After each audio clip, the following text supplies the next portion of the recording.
আজকে আমাদের ফিজিক্স 6 এর বাকি অংশ অর্থাৎ চলতরিত আলোচনা। তো এই চ্যাপ্টারে মেইনলি আলোচনা হবে হচ্ছে তুল্যরোধ, যেটা তোমরা বেশ পরিচিত এর আগেও। তুল্যরোধ, তারণ বেগ, সেই সঙ্গে আছে কারশফের কারেন্ট ল, ভোল্টেজ ল, আর কিছু ইকুইপমেন্ট যেমন মিটার ব্রিজ, হুইটস্টোন ব্রিজ, আর শেষ দিকে আছে পোটেনশিওমিটার। তো আমরা একে একে আলোচনা শুরু করি। তো তারণ বেগের একটা ছোট অঙ্ক, যে এখানে একটা কপারের তার আছে যার প্রস্থচ্ছেদের ক্ষেত্রফল হচ্ছে গিভেন, আর এর মধ্যে যে কারেন্ট যাচ্ছে 5 অ্যাম্পিয়ার কারেন্ট। আমরা জানা আছে হচ্ছে কপারের পারমাণবিক ভর 63.5 আর তার ঘনত্ব দেওয়া আছে। কোয়েশ্চেন হচ্ছে তারণ বেগটা কত। আমরা যে সেই বিখ্যাত ফর্মুলা I = NA VE, যেখানে ভি এর পরিচয় আছে তারণ বেগ। তাহলে আমরা এখান থেকে কি পাচ্ছি, V = I / NA আর ইলেকট্রনের চার্জ। তো এখানে আমাদের কি কি জানা আছে, I এর ভ্যালু কিন্তু আমরা জানি 5 অ্যাম্পিয়ার, সো এটা আমাদের জানা আছে। ক্রস সেকশনাল এরিয়া সেটাও দেওয়া আছে, এই হচ্ছে সেই প্রস্থচ্ছেদের ক্ষেত্রফল। ইলেকট্রনের চার্জ আমরা সবাই জানি E = 1.6 × 10⁻19 কুলম্ব। সো আমাদের আসলে বের করতে হবে হচ্ছে n এর পরিচয়টা। আসলে n এর পরিচয় ছিল একক আয়তনে ইলেকট্রন সংখ্যা বা ক্যারিয়ার সংখ্যা। তো একক আয়তনের জন্য আয়তনটা তো লাগবে, যে টোটাল আয়তনের মধ্যে কত আছে আর একক আয়তনে কত। তো সেটা আমরা এখান থেকে বের করতে পারি। একটু খেয়াল করো যে এখানে ক্যাপিটাল M হচ্ছে পারমাণবিক ভর, আর আমরা জানি এক পারমাণবিক ভর বা এক মোলের মধ্যে কতখানি ইলেকট্রন থাকে, সেই যে অ্যাভোগাড্রো সংখ্যক। ওকে, তাহলে এবার আমরা একটু ডিল করতে পারি। আমরা জানি ρ = m/v, তাহলে এখান থেকে আমরা আয়তনটা পাবো v = m/ρ, এবং কোয়েশ্চনে গিভেন m হচ্ছে তোমার 63.5 আর ডিভাইডেড বাই ρ হচ্ছে 8.95, সবই গ্রামে আছে, সো কনভার্ট করার দরকার নেই। তাহলে এখানে একটা সার্টেন অ্যামাউন্ট অফ আয়তন আমরা পেয়ে গেলাম, কিন্তু এটার পরিচয় কিন্তু n না। এখানে হচ্ছে মোট আয়তনের মধ্যে কয়টা পরমাণু আছে বা কয়টা ইলেকট্রন আছে। তাহলে আমরা এটাকে নাম দিলাম, সাপোজ এখানে কিছু একটা ভ্যালু আছে, সেই এত আয়তনের মধ্যে ইলেকট্রন আছে কয়টা, অ্যাভোগাড্রো সংখ্যক। সেই যে অ্যাভোগাড্রো সংখ্যা 6.023 10⁻23, কিন্তু আমাদের n এর পরিচয় হচ্ছে একক আয়তনে। তাহলে এত আয়তনে আছে অ্যাভোগাড্রো সংখ্যক, অথবা একক আয়তনে আছে অ্যাভোগাড্রো সংখ্যা ডিভাইডেড বাই ওই আয়তন। ওকে, তাহলে এখান থেকে আমরা মিটার কিউবে কনভার্ট করে নেবা। তাহলে এখান থেকে আমরা n এর ভ্যালুটা বের করে ফেলতে পারবো। এই যে ভ্যালুটা আসবে সেটা হচ্ছে n, পার মিটার কিউবে কনভার্ট করলে SI ইউনিট হবে। ওকে ওকে, রোধের সূত্রের উপর একটা অঙ্ক, যেখানে দুইটা তার আছে, প্রথমটা দৈর্ঘ্য দ্বিতীয়টার তুলনায় ছোট দেখতে পাচ্ছি, সেটা দেওয়া আছে। প্রথমটা দৈর্ঘ্য আর দ্বিতীয়টার দৈর্ঘ্য অনুপাত হচ্ছে 1:3, তার মানে দ্বিতীয়টা প্রথমটার তুলনায় 3 গুণ লম্বা। কিন্তু সেই সাথে তাদের পুরুত্ব কিন্তু সেম না, এখানে প্রস্থচ্ছেদ ক্ষেত্রফল বেশি, এখানে কম। তো ওটাও দেওয়া আছে এভাবে, প্রথমটার ব্যাসার্ধ, হ্যাঁ এই যে ক্রস সেকশন যে বৃত্তটা, সেটা ব্যাসার্ধ বাকিটার তুলনায় 3 গুণ, 3:1। এই যদি সিচুয়েশন হয় তাহলে কোয়েশ্চেন করছে এই তারের যে রোধ আর এই তারের যে রোধ, তাদের রেশিওটা কত হবে, that is R1 / R2 = what। আমরা এটা ইজিলি বের করতে পারি। রোধের ফর্মুলা কি ছিল মনে আছে, R = ρL/A। হ্যাঁ, তাহলে এখানে রোটা ছিল আপেক্ষিক রোধ, যেটা কেবল উপাদানের উপর ডিপেন্ড করে। তাহলে আমরা আসলে বলতে পারি R সমানুপাতিক L/A, কারণ দুইটা তার একই উপাদান বলা আছে। তাহলে আমরা এখান থেকে লিখতে পারি R1 / R2 = L1/L2, আর ব্যস্তানুপাতিক হবে A2/A1। আবার যেহেতু এগুলো একটা বৃত্ত, তাহলে তাদের প্রস্থচ্ছেদের ক্ষেত্রফল হবে আসলে πr²। তাহলে আমরা লিখতে পারি πr1² ডিভাইডেড বাই πr1²। তাহলে আলটিমেটলি থাকতেছে L1/L2, যেটা আমাদের কোয়েশ্চেনে দেওয়া আছে, ইন্টু R2/R1²। ওকে, তো কোয়েশ্চেনে দেওয়া আছে L1/L2 হচ্ছে 1:3 আর R2/R1 হচ্ছে 1/3 হোল²। ওকে, ওখানে কিন্তু R1/R2, তো আমাদের এখানে R2/R1, তাহলে থাকতেছে 1/3 ইন্টু 1/9, দ্যাট ইজ 1/27। এবার কিছু তুল্যরোধের অঙ্ক করবো আমরা। তো নর্মাল তুল্যরোধ সম্পর্কে একটু ভালো আইডিয়া রাখলেই আমরা মানে বেশ কিছু স্পেশাল কাইন্ড অফ তুল্যরোধ একটু শিখবো। তবে তার আগে একটা কনসেপ্ট একটু ক্লিয়ার করে নেওয়া উচিত। মানে ক্লাস 9-10 পর আমাদের একটা ঝামেলা হয়ে গেছিলো যে সিরিজ কাকে বলে। মানে 9 এরকম একটা ডেফিনিশন দেওয়া ছিল যে R1 আর R2 রোধ যদি পর থাকে, মানে একটা শেষ মাথায় বাকিটার প্রথম মাথা যদি থাকে, তাহলে তারা সিরিজ। কিন্তু এই ডেফিনেশনটা কিন্তু অনেক ক্ষেত্রে খুবই রং। এমন যদি হয় কখনো যে দেখতে পর কিন্তু এখান থেকে সার্কিটে আরেকটা ব্রাঞ্চ বের হয়ে আসছে, সাপোজ দেখতে মনে হচ্ছে এরা পর অবস্থিত, কিন্তু আসলে কিন্তু তারা সিরিজে না। কারণ সিরিজের মেইন ডেফিনেশন কিন্তু এটা না। সিরিজ হতে হলে অবশ্যই যেটা মনে রাখতে হবে সেটা হচ্ছে যে সকল রোধের মধ্য দিয়ে কারেন্ট সেম, কারেন্ট সেম। এখানে কিন্তু ভুলে ভাবা যাবে না যে কারেন্টের অ্যামাউন্ট সেম, অ্যামাউন্ট নাও হতে পারে। এটার মিনিং কি বলতে যাচ্ছি আমি, সাপোজ এই একটা রোধ, এই আরেকটা রোধ, এই দুটার মধ্যে দিয়ে সেম কারেন্ট যাচ্ছে, 1 অ্যাম্পিয়ার 1 অ্যাম্পিয়ার, এটা নিশ্চয়ই সিরিজে অবস্থিত না।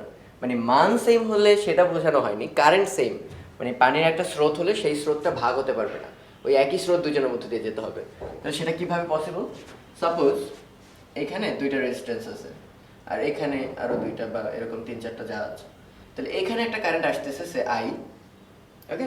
সেই আইটা এই রাস্তায় এসে দুইটা জাংশন পেলো যে এখানে দুই রাস্তায় ভাগ হওয়া সম্ভব তার পক্ষে, তাহলে এটার নাম দিলাম I1 কারেন্ট, নিচেটা দিলাম I2। এখন একটু খেয়াল করে দেখো, এই আই আর এই I1 কিন্তু আলাদা কারেন্ট, মানে একটা কারেন্ট ভাগ হয়ে চলে গেছে। সো কোনোভাবেই এই রোধটার নাম যদি দিই 1 নম্বর রোধ আর এই নাম যদি দিই 2 নম্বর রোধ, তারা কখনোই সিরিজে অবস্থিত না, কারণ তাদের মধ্য দিয়ে সেম কারেন্ট যাচ্ছে না। বাট এই যদি 2 নাম্বার আর এই যদি 3 নাম্বার রেজিস্ট্যান্স হয়, তাহলে খেয়াল করে দেখো I1 কারেন্ট কিন্তু 2 এর মধ্য দিয়েও যাচ্ছে, 3 এর মধ্য দিয়েও যাচ্ছে। তাহলে একদম নির্দ্বিধায় বলতে পারবো আমরা 2 আর 3 সিরিজে অবস্থিত। অন্য কিছু সিরিজে আছে কিনা ওটা কনসার্ন না, ফার্স্টে দেখবা একদম অবভিয়াসলি কোনটা সিরিজে আছে। একইভাবে I2 কিন্তু এই ব্রাঞ্চের মধ্যে দিয়ে যাচ্ছে এবং এই দুইটাকেই কিন্তু ক্রস করছে। সো এটা 4 নাম্বার রোধ, এটা 5 নাম্বার রোধ, তাহলে 4 আর 5 সিরিজে আছে। সো এটা একটু মাথায় রাখবে যে অবশ্যই সিরিজ হতে হলে কারেন্ট সেম। আর একইভাবে প্যারালালের ক্ষেত্রে কনসেপ্টটা কেমন? প্যারালালের ক্ষেত্রে ভোল্টেজ সেম, এভাবে মনে রাখতে একটু কষ্ট, তো আমরা একটু বোঝানোর চেষ্টা করি যে প্যারালালটা কিভাবে আমরা কনসিডার করি। সেটা হচ্ছে একদম 19 এর ডেফিনিশন কি বলে, যে এই তিনটা রোধ দেখতেও প্যারালাল, নামেও প্যারালাল, মোটেই কিন্তু কনসেপ্টটা এমন না, কারণ প্র্যাকটিক্যালি তার কিন্তু কোনোটাই প্যারালাল থাকে না, এটা আমরা সবাই জানি। আসলে কি মিন করা হয় একটু খেয়াল করো, রোধের এই মাথার নাম দিলাম সাপোজ এ আর ওই মাথার নাম দিলাম বি, দুইটা নাম ভিন্ন কেন? কোয়াইট সিম্পল, রোধের কাজ কি? বাধা দেওয়া। তো কারেন্টের শুরুতে যে বিভবটা ছিল ওটা ক্রস করার পর কিন্তু বিভব সেম থাকবে না, বিভবের পার্থক্য না থাকলে কারেন্ট যায় না। তাহলে একটু খেয়াল করো, এই পর্যন্ত কিন্তু সবই এ, কারণ এর মাঝখানে বিভব পতন ঘটানো বা ড্রপ ঘটানোর মতো কোনো উপাদান নাই। তাহলে একইভাবে এই মাথা সব কয়টা মাথা যারা এর সঙ্গে কানেক্টেড সবাই হচ্ছে এ মাথা। সিমিলারলি এই বি মাথার সঙ্গে যতগুলো কানেক্টেড মাথা আছে সব কয়টাই বি মাথা, কারণ এর মাঝখানে রোধ বা ব্যাটারি বা ক্যাপাসিটর এমন কোনো এলিমেন্ট নাই যারা বিভবের পতন ঘটায় বা জমায় রাখে। সো একটু খেয়াল করে দেখো, A B A B A B, তাহলে আমি কি দাবি করতে পারি না যে এই তিনটা রোধের একটা মাথা এ বিন্দুতে আর বাকি পুরো মাথা আবার বি বিন্দুতে, ওকে। তাহলে ডেফিনেশনটা কি হবে, কতগুলো রোধের এক মাথা একটা সার্টেন পয়েন্টে আর বাকি মাথা আরেকটা সার্টেন পয়েন্টে যদি আনা যায় তাহলে তারা প্যারালাল। কিরকম হতে পারে, এই ছবিটাই দেখতে হয়তো এমন হতে পারে, আনবিলিভেবল লাগতে পারে, কিন্তু আসলে কিন্তু তাই। এই যে এই তিনটা রেজিস্টার প্যারালাল, কারণ তাদের সবার এই মাথা এ বিন্দুতে, সবার ওই মাথা আরেকটা পয়েন্ট বিতে। চেহারা দেখে কিন্তু প্যারালাল ডিসাইড করা যাবে না, ডিসিশনটা হবে এক মাথা একটা সার্টেন পয়েন্টে আর এক মাথা একটা সার্টেন পয়েন্টে কিনা, তারই একটা প্রমাণ আমরা এখনকার অঙ্কটা দেখব। ওকে, প্রথমে আমাদের ডিউটি হচ্ছে এ আর বি মাথা ডিফাইন করা, কারণ তুল্যরোধ এই দুইটা মাথার মধ্যে কিন্তু নির্ণয় করতে বলা হবে। এবার একটু খেয়াল করি, এই মাথার নাম যদি এ হয় তাহলে এই যে পুরা মাথাটাই কিন্তু এ, কারণ এর মাঝখানে এমন কোনো উপাদান নেই যে বিভবের পতন ঘটাতে পারে, বিন্দু নাম সেম থাকবে। সিমিলারলি এটা যদি বি হয়, এই সকল পয়েন্টগুলো হচ্ছে বি।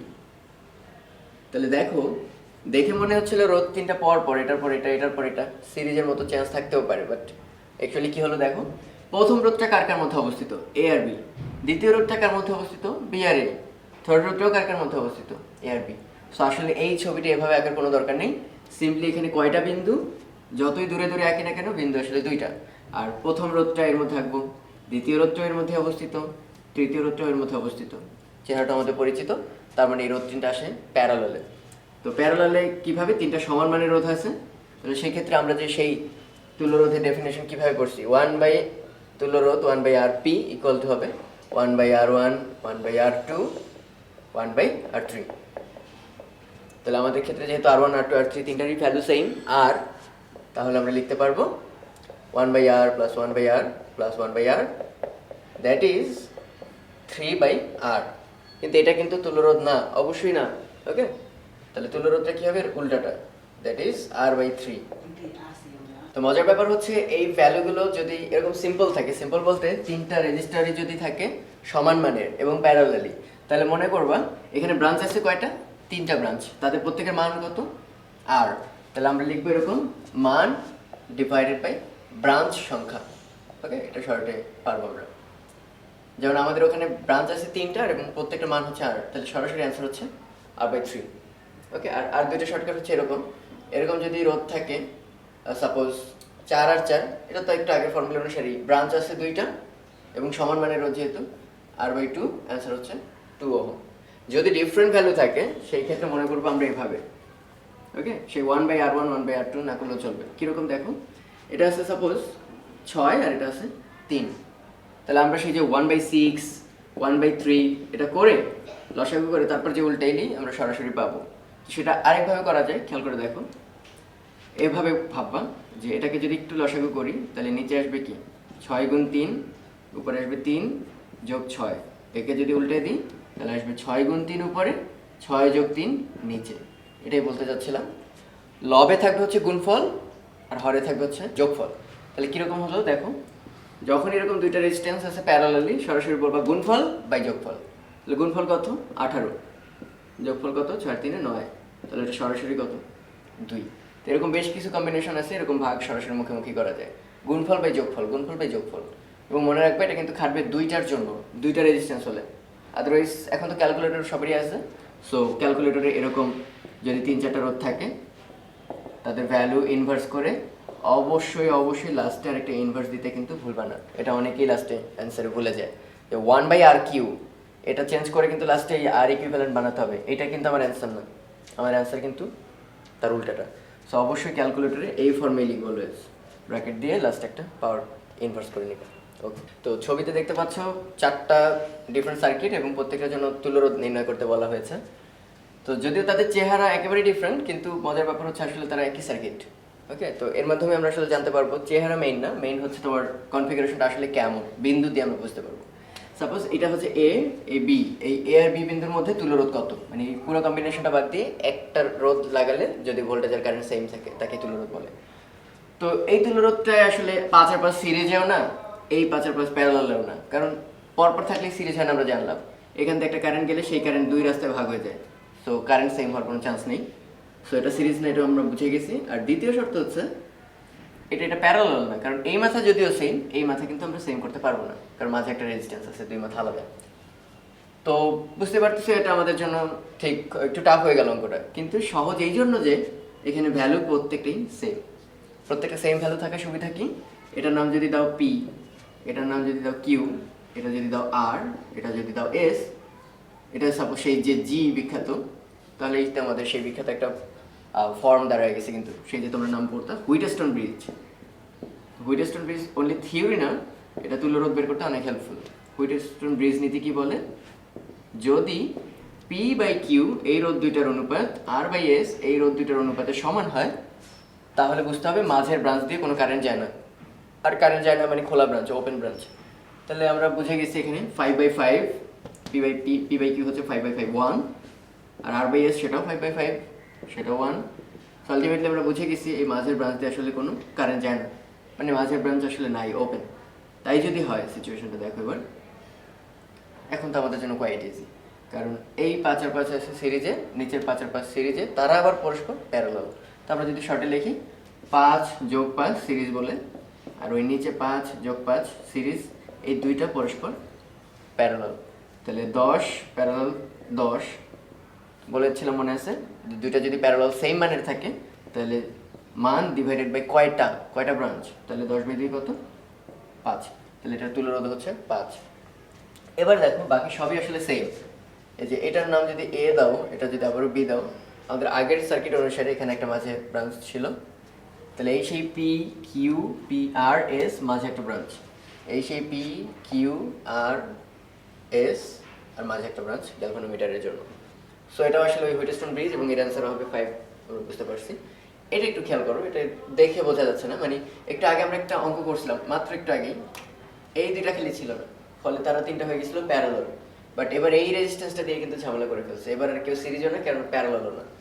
আমরা এটা ইজিলি বুঝতে পারবো, সাপোজ এ আর বি নাম দিলাম, এটা যদি এ হয় এই মাথা কিন্তু আর এ হওয়ার সুযোগ নেই, কারণ মাঝে একটা রেজিস্টার পড়ে গেছে, সো ওটার একটা নাম দিলাম সি। এটা যদি সি হয় এটা কিন্তু আর সি হওয়ার সুযোগ নেই, কারণ মাঝে একটা রেজিস্টার, সো এটার নাম ডি। সো বুঝে যাচ্ছে আসলে এ ডি সি বি চারটা আলাদা পয়েন্ট, কোনোভাবেই তারা প্যারালাল না, যে সব মাথা এক মাথায় সব মাথা বি মাথায়, এটা পসিবল না। কিন্তু মজার ব্যাপার হচ্ছে এইটার এটাও একই সার্কিট। কীরকম করে দেখো, এইটা হচ্ছে সেই গ্যালভানোমিটার। ওকে, তাহলে হুইটস্টোন ব্রিজের ক্ষেত্রে কি হয়, গ্যালভানোমিটারটা থাকে না, তারপর কি থাকে, পি আর কিউ হয়ে যায় সিরিজ, আর আর এস হয়ে যায় সিরিজ। তো খেয়াল করে দেখো, এটা যদি না থাকতো তাহলে এটার নাম পি আর এটা কিউ পরস্পর থাকতো সিরিজে, এটার নাম আর এটার নাম এস, এরা থাকতো পরস্পর সিরিজে। আর মাঝে যদি এটা না থাকতো, সেই পি আর কিউ আর নিচে আর আর এস পরস্পর প্যারালাল। তো এটা আসলে একটা হুইটস্টোন ব্রিজ নীতি, এটার অ্যান্সার 5। আর এটাও একটা হুইটস্টোন ব্রিজ, দেখতে অদ্ভুত লাগে তারপরে সত্যি, কারণ খেয়াল করে দেখো, এই হচ্ছে সেই গ্যালভানোমিটার ব্রাঞ্চটা।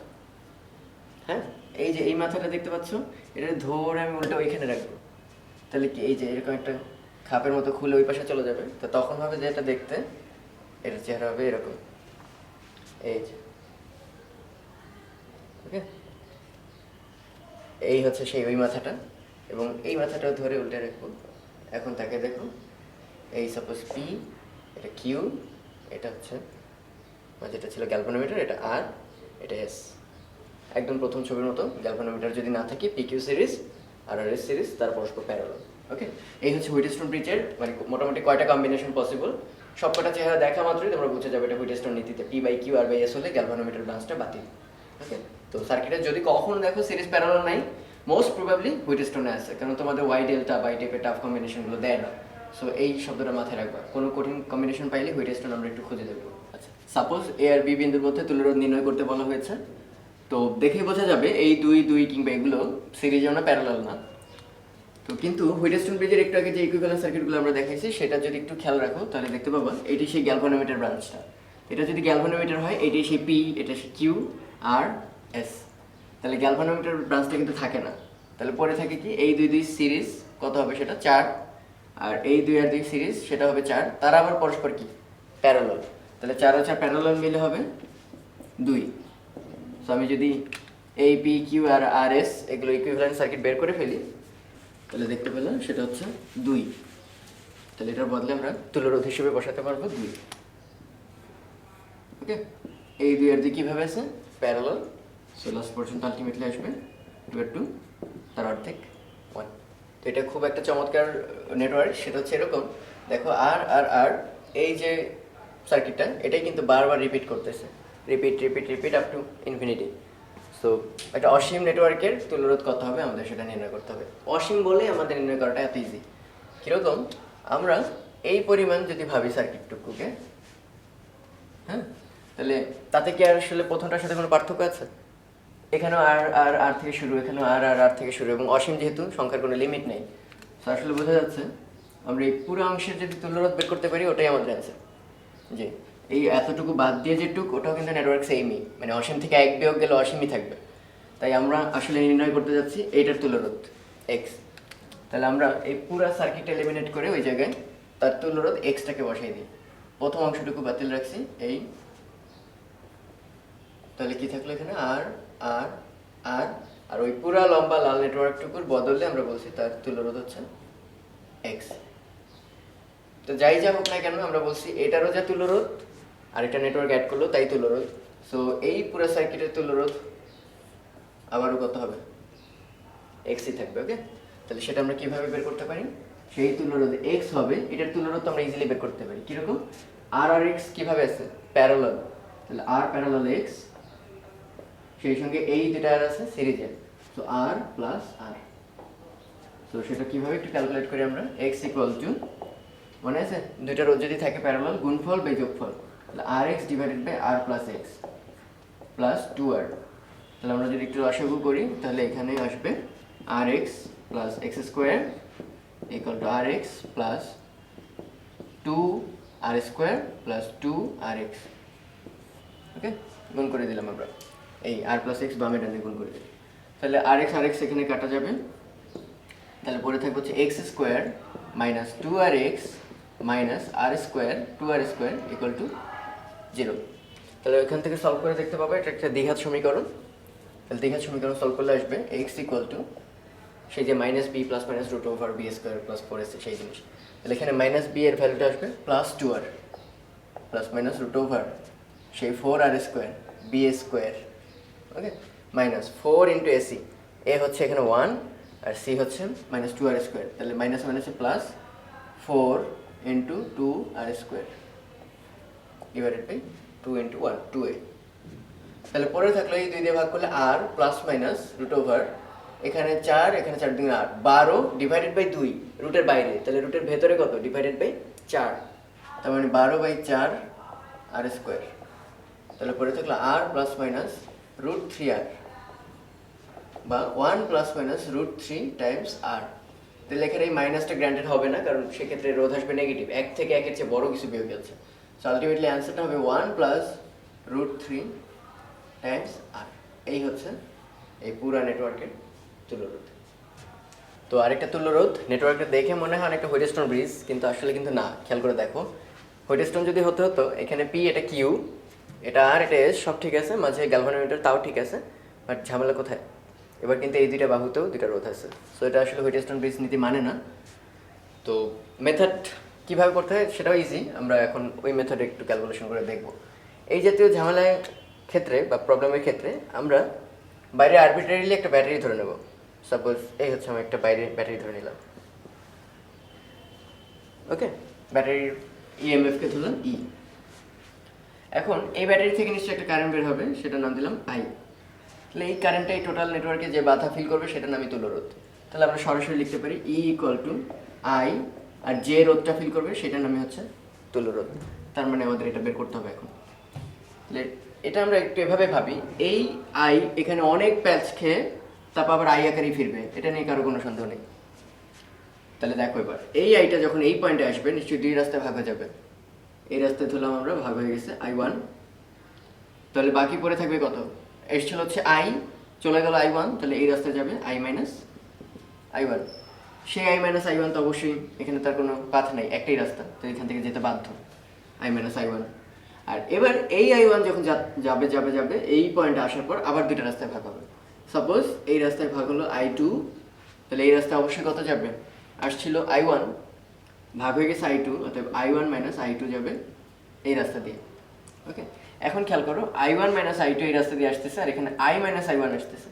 তাহলে কারশফের কারেন্ট ল ওয়াইজ এই পয়েন্টে তারা দুইজন যোগ হয়ে তারপর ফ্লো করবে, এবং সেটা কত হবে?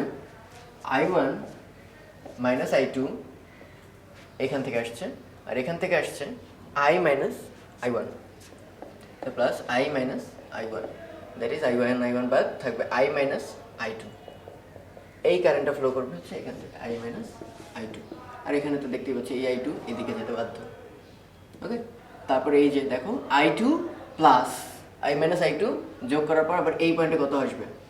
I2 যোগ I মাইনাস I2, I2 কাটা, দ্যাট ইজ আবার I আকারে ফিরে আসবে। সার্কিটটা কমপ্লিট হলো। তো এখন আমাদের ডিউটি হচ্ছে কারশফের ভোল্টেজ ল অ্যাপ্লাই করে এটার তুল্যরোধটা নির্ণয় করা। এটা একটা ডিফারেন্ট অ্যাপ্রোচ তুল্যরোধ বের করার। তাহলে সেরকম দেখো এখানে একটা লুপ আছে, লুপ নাম্বার 1, এই আরেকটা লুপ আছে লুপ নাম্বার 2, আরেকটা লুপ কিন্তু আছে এই যে বাইরে যে লুপটা, তাহলে এটার নাম দিলাম লুপ নাম্বার 3। তাহলে একই সঙ্গে কারশফের ভোল্টেজ লটা মনে করো। আমরা 1 নাম্বার লুপে কারশফের ভোল্টেজ ল শর্টে আমরা বলি KVL অ্যাট লুপ নাম্বার 1। তাহলে কীরকম হয় খেয়াল করো, যখন ঢুকতে দেখবা কারেন্ট যদি ওই ডিরেকশনে হয়, মানে তোমার আঙুল চালানোর দিক আর কারেন্টের দিক যদি সেম ডিরেকশন হয়, প্লাস ধরে নিবা। তাহলে কীরকম স্টার্ট করলাম, এই পয়েন্টে ভোল্টেজ কত? I1 ইন্টু আর, এবং সামনে প্লাস। এরপর দেখো এদিকেই কারেন্ট যাচ্ছে, এবং সেই কারেন্টের মান কত? সেটা হচ্ছে I1 মাইনাস I2। তাহলে I1 মাইনাস I2, আর যে রোধের মধ্যে দিয়ে যাচ্ছে প্রত্যেকটার ভ্যালু হচ্ছে R। তাহলে এই লুপ ঘুরে যাচ্ছে যাচ্ছে যাচ্ছে যাচ্ছে যাচ্ছে। এবার দেখো আমি যেদিকে হাত ঘোরাচ্ছি কারেন্ট কিন্তু তার উল্টা ডিরেকশনে, তাহলে এখানে আসবে কিন্তু প্লাস না মাইনাস, এবং সেই কারেন্ট কত? এই ব্রাঞ্চে কারেন্ট ছিল I মাইনাস I1 ইন্টু এখানে রোধের মান হচ্ছে R। যাচ্ছে হাত ঘোরাচ্ছি, এবারও কিন্তু কারেন্ট আমার হাত ঘোরানোর দিকের সাথে উল্টো দিকে, সো এখানেও একটা মাইনাস। তাহলে কত আসবে? I minus I1 into r, I minus I1 into r. ঘোরাচ্ছে আবার আগের পয়েন্টে চলে আসছে। তাহলে যে পয়েন্ট থেকে স্টার্ট করবো যখন ওই পয়েন্টে চলে আসবো উইদাউট এনি রিপিটেশন, তাহলে যে কয়টা ভোল্টেজ পাবো সব কয়টা ভোল্টেজের যোগফল হবে 0। এটার নামই কারশফের ভোল্টেজ ল। তাহলে এটা গেল কারশফের voltage law at loop number 1। এবার লুপ নাম্বার 2তে নিশ্চয়ই আরও ইজিলি বুঝতে পারবো আমরা, KVL অ্যাট লুপ 2। একই মেথড আবার শুরু করি, এই পয়েন্ট থেকে যাত্রা শুরু করলাম। শুরুতে যেহেতু একই ডিরেকশনে current, so plus I2 into r, যাচ্ছে যাচ্ছে যাচ্ছে আবারও প্লাস I2 ইন্টু আর, যাচ্ছে যাচ্ছে যাচ্ছে। এবার কিন্তু নিচে নামার সময় কারেন্টের দিক উল্টা, সো মাইনাস, এবং ওই ব্রাঞ্চের কারেন্টের ভ্যালু হচ্ছে I minus I2 into r, যাচ্ছে যাচ্ছে যাচ্ছে যাচ্ছে। এবারও কিন্তু কারেন্টের ডিরেকশন উল্টা, মাইনাস, এবং এই ব্রাঞ্চে কারেন্ট হচ্ছে I1 minus I2, I1 minus I2 into আর, করতে করতে করতে আবার আগের পয়েন্টে ফেরত আসলাম। সো এখানে দুইটা ইকুয়েশন, চলকও দুইটা, I1 আর I2, I এর মাধ্যমে অ্যান্সার আসবে। তাহলে এটা সলভ করলে দেখতে পাবা I1 এর ভ্যালু আসবে 3/5 অফ I, টোটাল কারেন্টে 3/5, আর I2 এর ভ্যালু আসবে 2/5 ইন্টু I। তোমরা একটু বাসায় চেক করে দেখবে। তো এখনও কিন্তু আমাদের কাজ শেষ হয়নি, কারণ I এর মান আমরা জানি না, ওটা আমাদের ধরার রাশি ছিল। এখন একটা লুপ আমাদের বাকি আছে, তাহলে সেটা কীরকম? লুপ নাম্বার 3, ওখানে আমরা KVL অ্যাপ্লাই করবো। ওকে, তাহলে দেখো আবারও যে দিক থেকে ঢুকতে শুরু করলাম, তাহলে plus I minus I1 into r, যাচ্ছে যাচ্ছে যাচ্ছে আবারও সেই I minus I1 into r, okay, যাচ্ছে যাচ্ছে যাচ্ছে এই পয়েন্টে এসে I মাইনাস I2 ইন্টু আর। এখন আমার ডিরেকশনে কারেন্ট আছে, এবার সরাসরি কী পাচ্ছি? নেগেটিভ মাথা, এবং এখানে কোনো কারেন্ট দেখানোর দরকার নেই, কারণ ভোল্টেজ তো অলরেডি আসছে ব্যাটারি, যাচ্ছে যাচ্ছে যাচ্ছে যাচ্ছে যাচ্ছে আবার আগের পয়েন্টে ফেরত আসছে। সো এটা ইকুয়াল টু 0, কার সবাই ভোল্টেজ অ্যাপ্লাই করবে। এখান থেকে দেখতে পাবা E সমান 7/5 টাইমস IR। তো আমাদের আসলে কাজ শেষ। E সমান 7/5 IR, কিন্তু আমরা তো শুরুতেই জানতাম E সমান হচ্ছে I ইন্টু তুল্যরোধ। তাহলে এই দুটো যদি ইকুয়াল করি, I ইন্টু তুল্যরোধ ইকুয়াল টু হচ্ছে 7/5 টাইমস IR। তাহলে আমরা I যদি বাদ দিতে পারি, তাহলে আসলে তুল্যরোধটা হবে এই যে প্রত্যেকটা রোধ R, তার 7/5 ইন্টু R। এটা হচ্ছে একটা সুন্দর মেথড। কখনো যদি খুব অপরিচিত সার্কিট আসে, কারশফের ভোল্টেজ ল মেথডে আমরা অবশ্যই সলভ করতে পারবো। এটা আরেকটা এক্সাম্পল যেটা কারশফের ভোল্টেজ ল দিয়ে সলভ করা যায়। তো এটা তোমরা অনেকেই হয়তো জানো যে এই কিউবটার যদি এই বাহুগুলোতে রোধগুলো না থাকতো, তাহলে অঙ্কটা কিন্তু একদম কোয়াইট সিম্পল। আমি অঙ্কটা দেখাচ্ছিও বেটার। সাপোজ যদি এরকম থাকতো যে এই বাহুগুলোয় কোনো রোধ নাই, যেমন আমাদের এখানে কিন্তু এই বাহুগুলোতেও রোধ আছে, হ্যাঁ, যদি না থাকতো তাহলে আমরা এই দুইটা মাথা সেম করে দিতে পারতাম, তাহলে এই রোধটা কি প্যারালাল হতো। একইভাবে এই মাথার এই মাথা সেম করে দিতে পারতাম, এই দুইটা রোধ প্যারালাল হতো।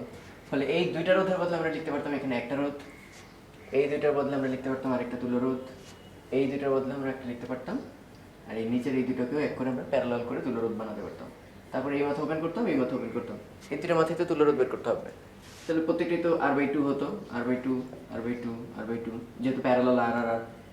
এবং দেখতেই পাচ্ছ এই দুটা সিরিজ তার আবার পরস্পর প্যারালাল। সো আলটিমেটলি ওটা একদমই বাচ্চাদের অঙ্ক হইতো, কিন্তু ঝামেলাটা করছে আসলে এই রেজিস্ট্যান্সটা। তো আমরা কীভাবে সলভ করি একটু দেখো। KVL দিয়ে যখন আমরা অঙ্ক সলভ করি তখন তোমাদের নিশ্চয়ই মনে আছে যে দুই মাথার মধ্যে তুল্যরোধ নির্ণয় করতে বলে তার মধ্যে একটা ব্যাটারি ধরে নিই, যার ইলেকট্রোমোটিভ ফোর্স বা ভোল্টেজ হচ্ছে E। ওকে, তারপর আন্দাজে আমরা একটা কারেন্ট ধরি।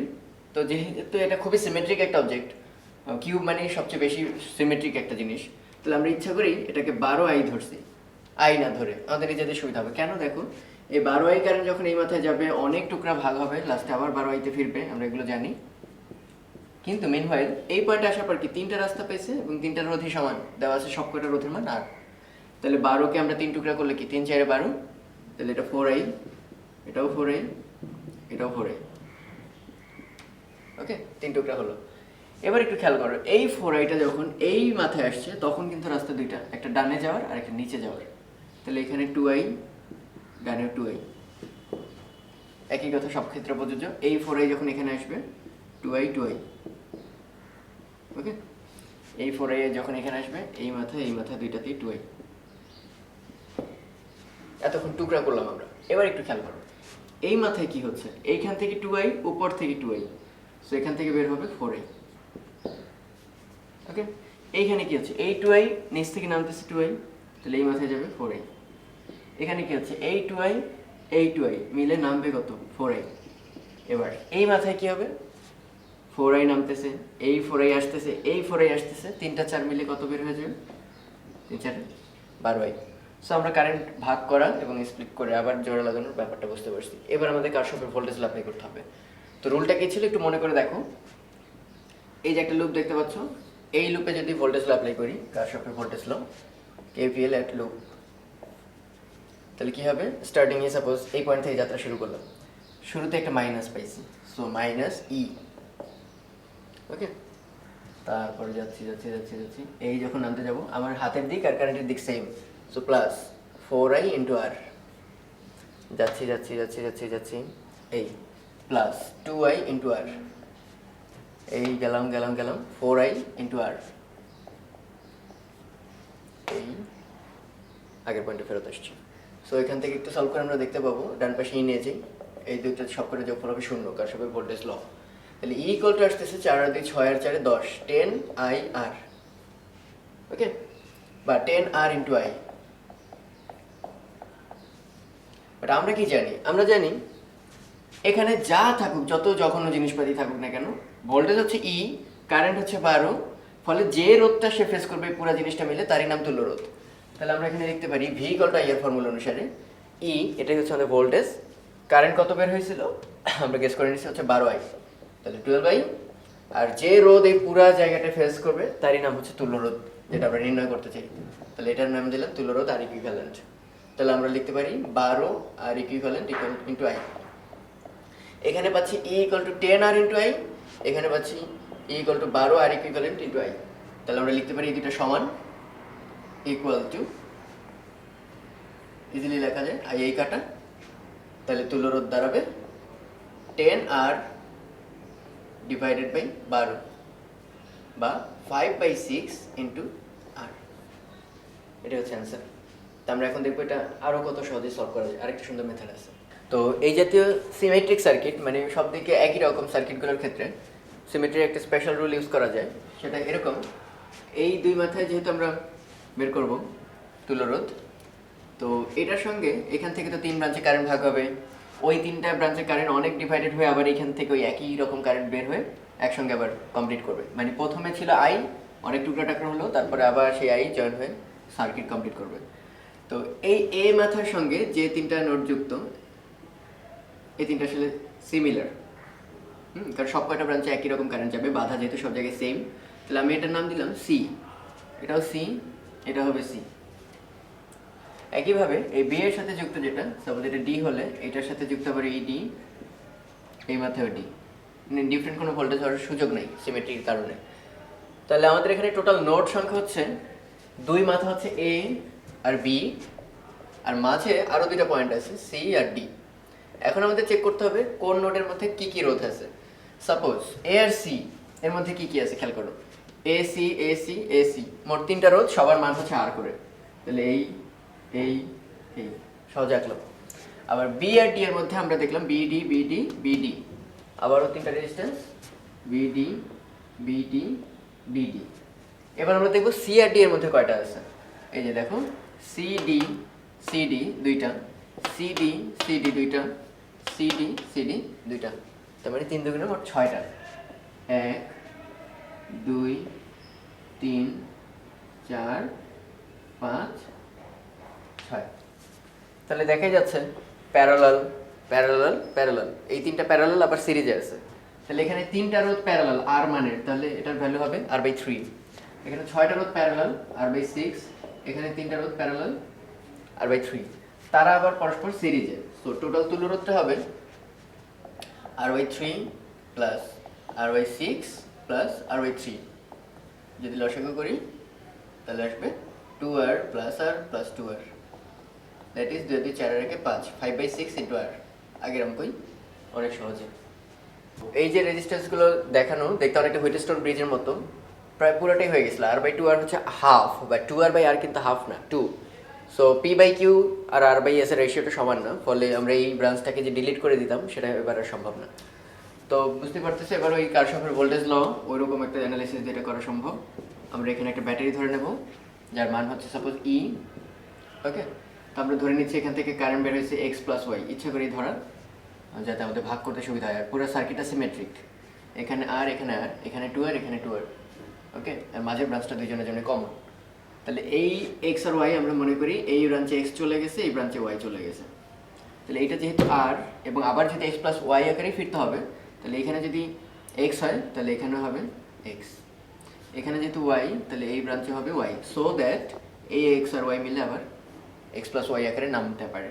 তাহলে এই ব্রাঞ্চে এক্স, এই ব্রাঞ্চে ওয়াই, তাহলে এখানে এক্স চলে গেল ওয়াই, নিশ্চয়ই এখানে পড়ে থাকবে কত, এক্স থেকে ওয়াই বের হয়ে চলে গেছে, তাহলে বাকিটুকু নিচ থেকে চলে আসছে। সো এই ব্রাঞ্চে কারেন্টের মান হবে এক্স মাইনাস ওয়াই। এবং আরেকটা প্রুফ দেখানো যায়, X minus Y plus Y এই দুইটা মিলে ওয়াই ওয়াই কাটা যাবে, এক্স আকারে এখান থেকে বের হয়ে আসবে। সো কারশফের কারেন্ট ল প্রত্যেক পয়েন্টেই খাটতেছে। তো আমরা এভাবে কীভাবে করবো এখন খেয়াল করো।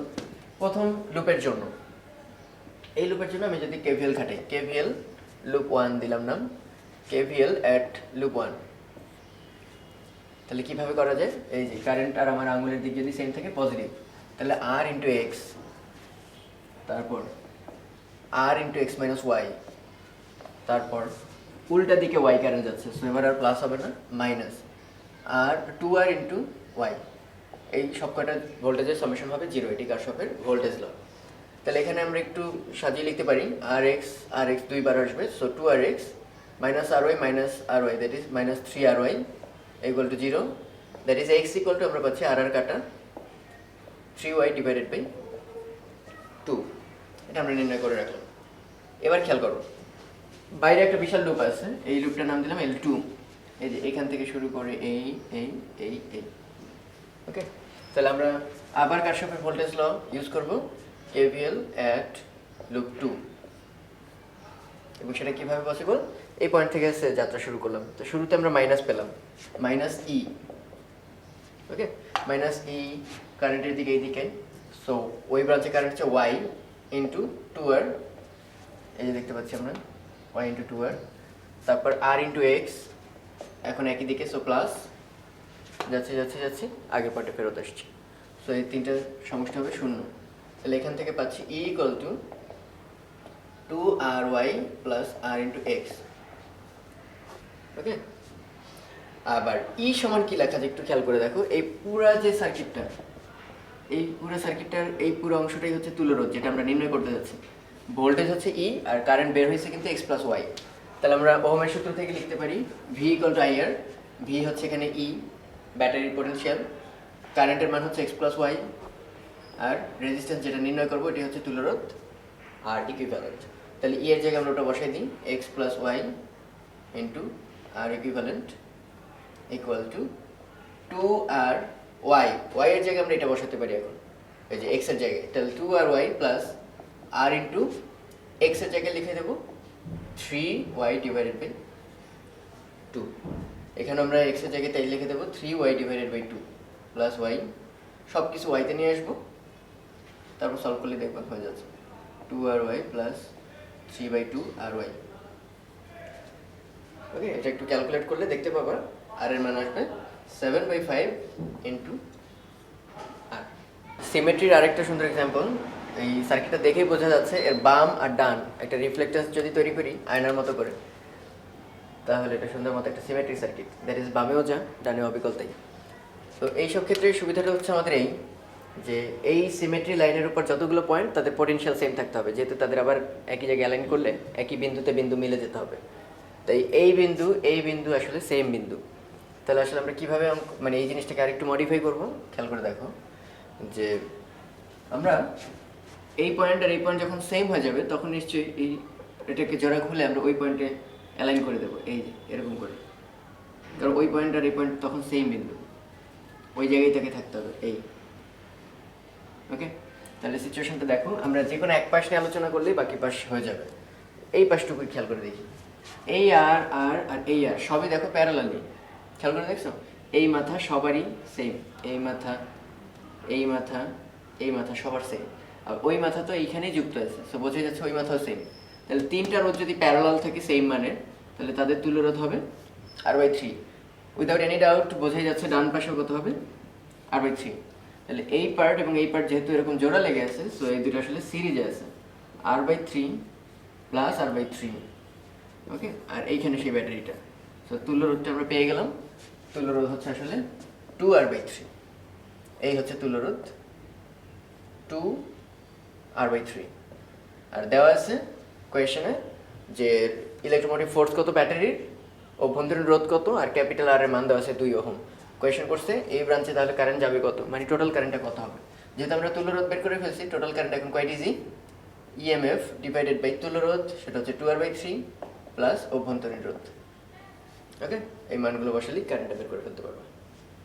সিমেট্রিক সার্কিটের আরও একটা উদাহরণ, আরেকটা তুল্য রোধ বের করতে বলছে, এবং যথারীতি আগের অঙ্কের মতোই যদি এইখানে একটা প্লেন কল্পনা করো, তাহলে এটা বাম আর ডান পাশ কিন্তু কমপ্লিটলি সিমেট্রিক। তাহলে সেই ক্ষেত্রে এই মাথা এবং এই মাথা আসলে একই বিন্দু হতে হবে। তাহলে রোধটা যেহেতু একদম মিড পয়েন্ট থেকে চলে আসতে হবে, তাহলে আসলে এটা মুছে ফেললে রোধটা দুই টুকরা হয়ে যাবে। প্রত্যেকটা রোধের মান এখানে আর, তাহলে এই রোধটাকে আমরা দুই টুকরা করে ভেঙে এই মাথায় জয়েন করে দেবো, কারণ আমরা বললাম সব বিন্দু একই বিন্দু, সো এক বিন্দুতে এসে লাগবে। তাহলে আর রোধকে যেহেতু দুইটা টুকরা করলাম, তাহলে তারা নিশ্চয়ই ছিল এভাবে R/2 যোগ করলে সিরিজে ছিল আর, তাহলে ভাগ করার সময় আবার R/2 হয়ে যেতে হবে, আর বাকি সব কটা আর। তাহলে স্পষ্ট দেখা যাচ্ছে বাম পাশেরটাই আলোচনা করলে ডান পাশেরটা পেয়ে যাবো। R/2 এটা আছে প্যারালাল, তার সঙ্গে এই আর আছে সিরিজে, লাস্টেরটার সঙ্গে আছে প্যারালাল। যদি একটু শর্টে লিখি, তাহলে এই আর R/2 আছে প্যারালাল, এইটার সাথে এইটা, তার সঙ্গে এই আরটা আছে সিরিজে। ওকে, সেই পুরা জিনিসটার সঙ্গে নিচের আরটা আছে প্যারালাল, বলে এটার সঙ্গে এই আরটা প্যারালাল। ওকে, তাহলে এইটা একটু হাতে ক্যালকুলেশন করলেই এই জায়গাটা পেয়ে যাবা। এরকম একই জিনিস আছে দুইবার, সো বোঝাই যাচ্ছে এর সঙ্গে 2 গুণ করে দিলেই হবে। ক্যালকুলেশন আশা করি পারবা। যখন এই প্যারালাল চিহ্ন থাকবে তখন কি হবে, গুণফল বাই যোগফল। সাপোজ এই অংশটার জন্য ক্যালকুলেশন কি হবে, R²/2 গুণফল ডিভাইডেড বাই যোগফল, মানে 3/2R প্লাস আর। ওকে, এই পুরোটার সঙ্গে আবার প্যারালাল আর, তার সঙ্গে মাল্টিপল 2। সো আশা করি একটু রিডিউস করতে পারবো, আমি করে দিই এখানে। তাহলে এখানে 2 কাটা, আর কাটলে এখানে একটা আর থাকবে, R/3 plus are parallel R Times 2। তাহলে পরে থাকবে হচ্ছে 4R/3 তার সঙ্গে আর প্যারালাল, এটার সঙ্গে 2 গুণ, দ্যাট ইজ আবার গুণফল বাই যোগফল, that is 4R²/3 divided by 4 3 7/3 r into 2। R কাটলে এখানে একটা আর যাবে, 3 3 কাটা যাবে, that is 4 divided by 7 times r into 2, that is 8/7 into r. Okay, আর একটা ইজি একটা সার্কিট, এটা দেখতে একটু কমপ্লেক্স লাগলেও আসলে কিন্তু একদমই সিম্পল। একটু খেয়াল করে দেখো, এই পয়েন্টের নাম যদি এ হয়, তাহলে এইটার মাথা হচ্ছে এ, এখানেও তাই। তাহলে দেখো এই রেজিস্ট্যান্স ইভেন 8 3 সব কটারই এক মাথা হচ্ছে এতে। অন দি আদার হ্যান্ড এই মাথা যদি বি হয়, তাহলে উপরে নিচে সবই বি, সো 3-এর বাকি মাথা বিতে, এই 2 আর 4 মিলে বাকি মাথা বিতে, 6-এর বাকি মাথা বিতে, 6-এর বাকি মাথা বিতে, মানে এখানে 4টা যে রেজিস্টার আছে সবাই প্যারালালে। তাহলে আসলে আমরা একটু সহজে আঁকলে এ আর বি এর মধ্যে সবাই আছে। তাহলে উপরে আছে 3, নিচে আছে 6, 8 আর 6 মিলে 14, সেটাও প্যারালাল, 4 2 মিলে 6, সেটাও প্যারালাল। তাহলে 6, তারপরে হচ্ছে 14, 3 আর হচ্ছে 8 আর 6। তাহলে আলটিমেটলি থাকবে কি, এই 6 6 প্যারালাল, মানে 6 প্যারালাল 6 প্যারালাল 3 প্যারালাল 14। সো ক্যালকুলেটরে করলে 6 inverse 6 inverse 3 inverse 14 inverse whole inverse. Okay, যা আসবে। এই সার্কিটটা দেখে মনে হচ্ছে এই 2 আর 8 আর 2 প্যারালাল হলে অনেক ভালো হতো, কিন্তু মাঝখানে এই 10 কিন্তু একটা ঝামেলা করতেছে। এই কারণে আমরা এই মাথা এক করতে পারতেছি না এবং 2 আর 8কে প্যারালাল বলতে পারতেছি না। কিন্তু মজার ব্যাপার হচ্ছে এটা কিন্তু আসলে একটা হুইটস্টোন ব্রিজ, একটা না আসলে 2টা। খেয়াল করে দেখো, এই হচ্ছে PQRS মাঝখানে গ্যালভানোমিটার, আবার PQRS মাঝে গ্যালভানোমিটার, এবং প্রত্যেক ক্ষেত্রে কিন্তু ফলো করে 2/2 হচ্ছে 1, 8/8 হচ্ছে 1, অনুপাত সমান, আবার 8/8 1, 2/2 1, অনুপাত সমান। সো কোনো গ্যালভানোমিটার ব্রাঞ্চে আসলে কারেন্ট যাবে না, ফলে ওপেন সার্কিট করে দিলাম। এখন আমরা যা চেয়েছিলাম তাই, 2 আর 2 4, 8 আর 8 16, আর 4 এরা সবাই প্যারালাল, ফলে 4 16 4 এটার ইনভার্স করলে একটা কিছু চলে আসবে, যেমন 4 আর 4 প্যারালাল করলে কত আসবে 2, তার সঙ্গে 8 আর 8 16। ওকে, এই দুইটা প্যারালাল করলে কত আসবে, 16 দুগুণে 32 গুণফল বাই যোগফল, তাহলে 9 দুগুণে 18, 16 দুগুণে 32। এই হচ্ছে তুল্য রোধ। তাহলে আমার বের করতে বলছে কোয়েশনে কারেন্ট কত হবে, তাহলে I ইকুয়াল টু হবে ভোল্টেজ 48 ডিভাইডেড বাই তুল্য রোধ 16/9, 3 16 48, 9 উপরে চলে যাবে, 3 27 অ্যাম্পিয়ার। এই সার্কিটটা দেখেও বোঝা যাচ্ছে এটা কমপ্লিট একটা সিমেট্রিক নেটওয়ার্ক। তো এগুলো সলভ করার বেশ কিছু প্রসেস আছে আমাদের। এই মানে অঙ্কটা বেশ বড়, মানে অঙ্কটার চেয়েও বড় কথা এটা কিভাবে সলভ করা হচ্ছে এই প্রসিজারটা তোমাদের দেখানোর উদ্দেশ্য। তো আমরা আন্দাজে ধরে নিলাম একটা ব্যাটারি যার ভোল্টেজ হচ্ছে 100 ভোল্ট, কোনো ব্যাপার না, ওই অনুসারেই কারেন্টগুলো আসবে সব। তো এই নেগেটিভ আর পজিটিভের ডিফারেন্স বা পার্থক্যটা থাকতে হবে 100। তা আমরা ধরে নিলাম এই নেগেটিভ পাশটা হচ্ছে 0, ওকে? তাহলে অবশ্যই পজিটিভ পাশটা হবে 100 ভোল্টের দিক থেকে। তো এটা তো খুব কমন সেন্স যে এই ব্রাঞ্চ আর এই সবকটা রোধ সমান দেওয়া আছে, এই দুই ব্রাঞ্চ আসলে সিমেট্রিক কারেন্টই যাবে, এটা I1 হলে এটাও I1, ওকে? আর এই রাস্তায় ধরে নিলাম I2। উপরের রাস্তার মাঝের রাস্তাটা কিন্তু সেম না, তোমরা চেক করেই বুঝবা। এখন একটু খেয়াল করে দেখো, একটা কারেন্ট আসতেছিল I সাপোজ, সেটা তিনটা টুকরা হলো I1 আর I2, নিশ্চয় বেরো হবে I, তাহলে তার জন্য কি করতে হবে, এই ব্রাঞ্চের কারেন্ট I1 হলে এখানেও I1, এটা I1 হলে এটাও I2 মানে I1, আর এটা যদি I2 হয় এটাও I2 হতেই হবে, কারণ কারশফের কারেন্ট ল অনুসারে যেখানে I সব ডিস্ট্রিবিউটেড হয়ে আবার সব I আকারে ফিট হবে। তাহলে আমরা এখন কি করতে পারি একটু খেয়াল করে দেখো, এটা যেহেতু 0, হ্যাঁ, আর এই সব এইখানে যেহেতু কারেন্ট যাচ্ছে একটু খেয়াল করে দেখো, তো আমরা এই মাথার ভোল্টেজ বা এই নোডের ভোল্টেজটাকে ধরে নিলাম x। এটা যদি x হয় অবভিয়াসলি এটা হবে x, কারণ রোধ সেম, কারেন্টও সেম, এটা I1 হলে এটা I1। এবার একটু খেয়াল করে দেখো যে এটা x এটাও x, মানে এই দুইটা মাথার বিভব পার্থক্য হচ্ছে x করে, তাহলে এই দুই মাথার বিভব পার্থক্য হতে হবে x, কোনো সন্দেহ নেই।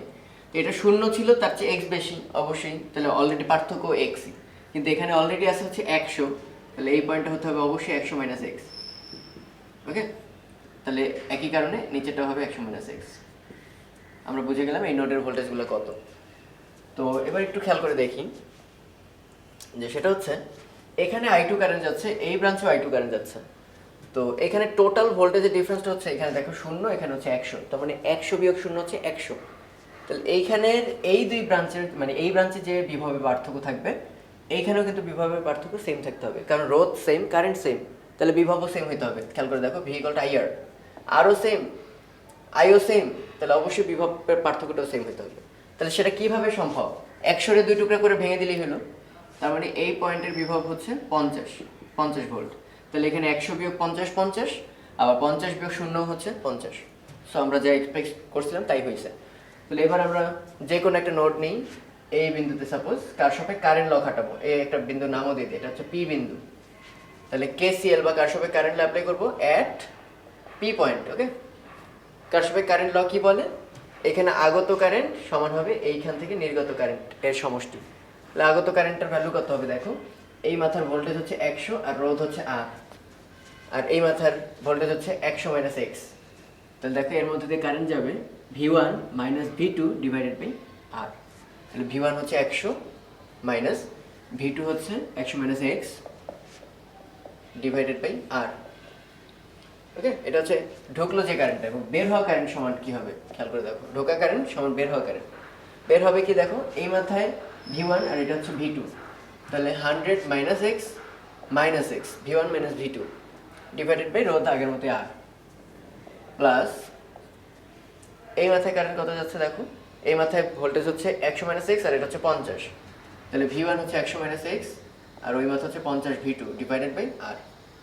তাহলে এটা সলভ করলেই আর আর কাটা যাবে, এখান থেকে আমরা একটা x এর ভ্যালু পাবো, ক্যালকুলেট করে তোমরা ভ্যালুটা বের করে নেবে আগে।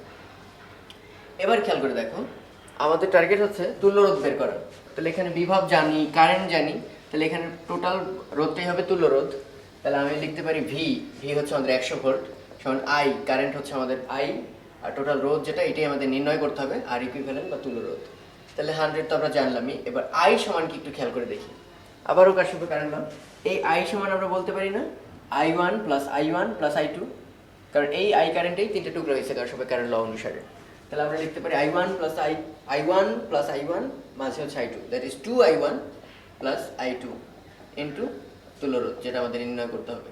এখন I1 কিভাবে পাবো, I2 কিভাবে পাবো, সবই আমাদের জানা ইজি। খেয়াল করে দেখো এই সার্কিটে I1 সমান হবে এই বিন্দুর বিভব হচ্ছে 100 মাইনাস এই বিন্দুর বিভব হচ্ছে 100 - x ডিভাইডেড বাই তুল্য মানে রোধ হচ্ছে R। তাহলে এখান থেকে I1টা পেয়ে যাবো। এবার I2 কিভাবে পাবো, I2 এর দিকে তাকিয়ে দেখো, এখানে হচ্ছে 100, এখানে হচ্ছে 50। 100 বিয়োগ 50 ডিভাইডেড বাই রোধ হচ্ছে R। তাহলে এখানে I1 জানি, I2 জানি, আর একটু আগে আমরা x নির্ণয় করে ফেলছি, সো এখানে x এর কোনো ঝামেলা হবে না। তারপর এটা সলভ করে তুল্য রোধটা বের করে ফেলবো। এখানে I1 এবং I2 এর মান ওখান থেকে বসিয়ে দেবো।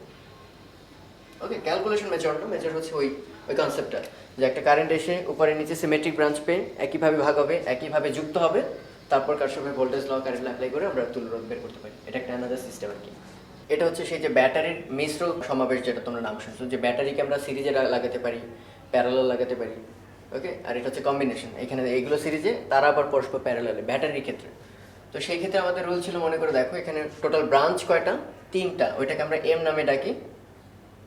আর প্রতি ব্রাঞ্চে কয়টা ব্যাটারি, 2টা, ওটাকে এন নামে ডাকি।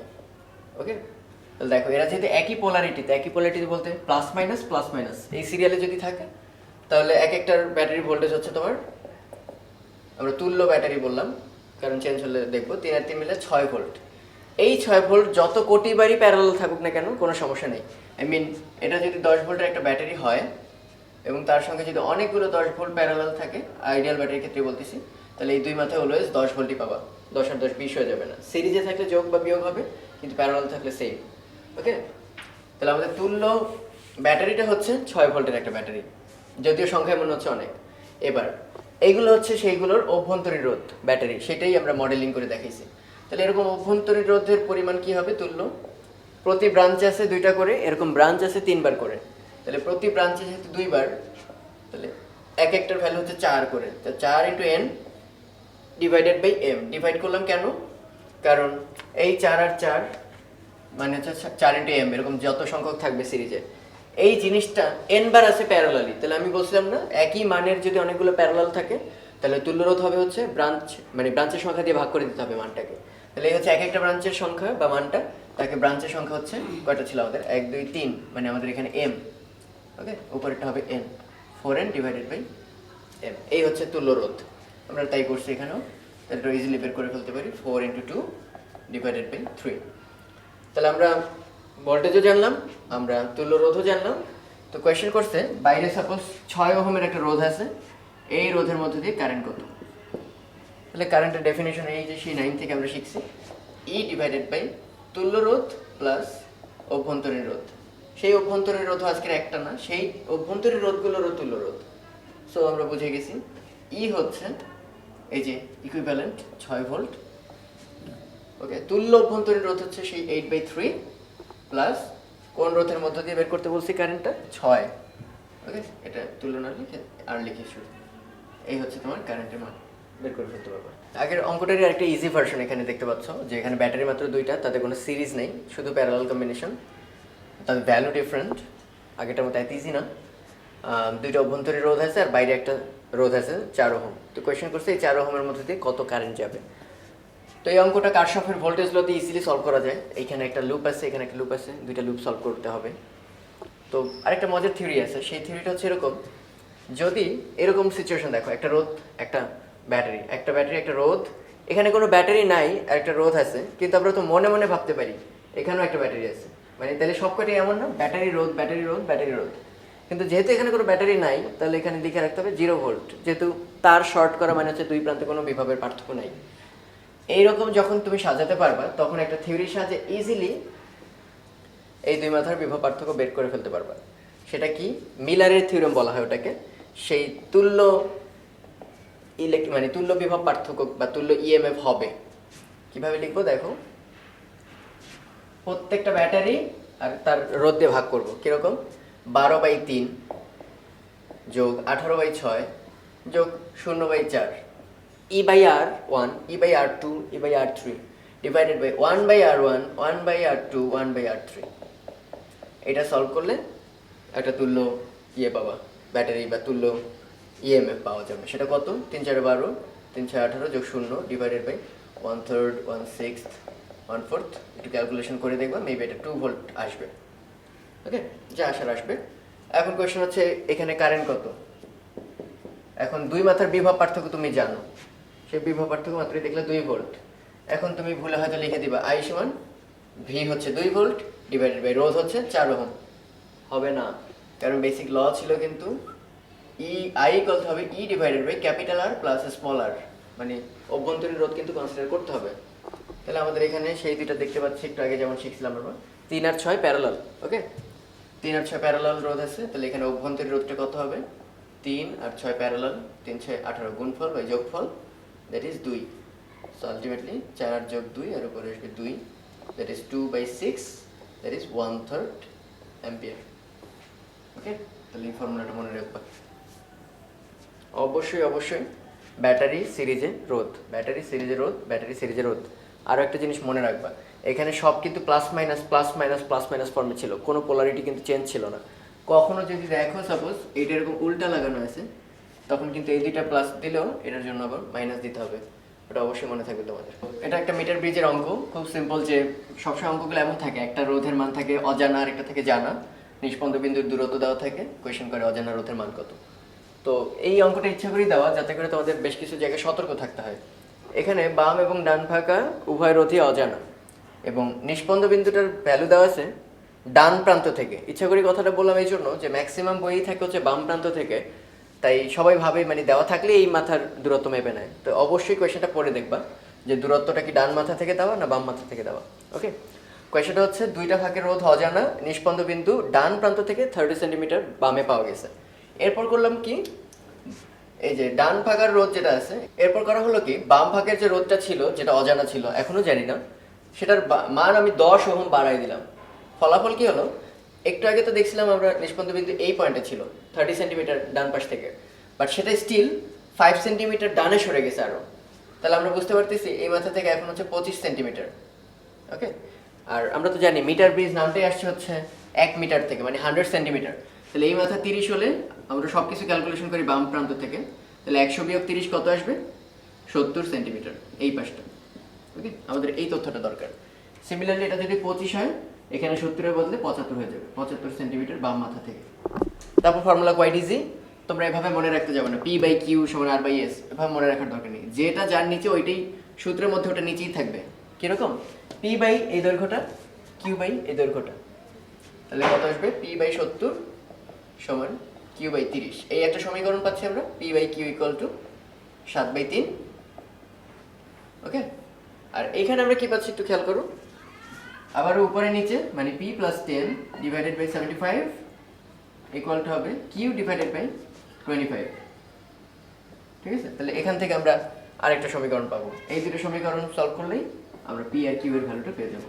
P এর মান পাবো, Q এর মান পাবো, মানে অজানা রোধটা আমরা জানতে পারবো। আমরা এই চ্যাপ্টারের সামান্য একটু বেসিক দেবো, সেটা হচ্ছে পোটেনশিওমিটার। পোটেনশিওমিটার দিয়ে একদম পারফেক্টলি কোনো একটা জিনিসের ইএমএফ বা ভোল্টেজ মাপা যায়। ওকে, নর্মালি কিন্তু ভোল্টমিটার দিয়ে ভোল্টেজ মাপি আমরা, কিন্তু সেই ক্ষেত্রে কিছুটা লস হয়, ওর মধ্যে দিয়ে কিছুটা কারেন্ট পাস হওয়ার কারণে মেইন ভোল্টেজটা ইএমএফ এর চেয়ে কম পাওয়া যায়। বাট এই সব ক্ষেত্রে আমরা দেখবো যে কোনো রকম লস নেই ভোল্টেজের, এক্স্যাক্টলি যা পাওয়ার কথা আমরা তাই পাবো। তো পোটেনশিওমিটারটা কেমন দেখতে, এইখানে একটা ব্যাটারি থাকবে, এখানে একটা রিওস্টেট থাকবে, রিওস্টেট মানে এর রোধের মান চেঞ্জ করা যায়, ওখানে একটা অ্যামিটার থাকবে, আর এইখানে লম্বা একটা তার থাকবে। মেইন সার্কিটে এতটুকু না, এরকম অনেকগুলো তোমাদের বইয়ে দেখে নিবা, এরকম প্রায় 10 বার প্যাচ দেওয়া থাকে, প্রত্যেকটা 1 মিটার করে, এরকম 10 মিটার লম্বা একটা তার থাকে।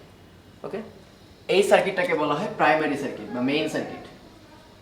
ওকে, এটা হচ্ছে প্রাইমারি সার্কিট।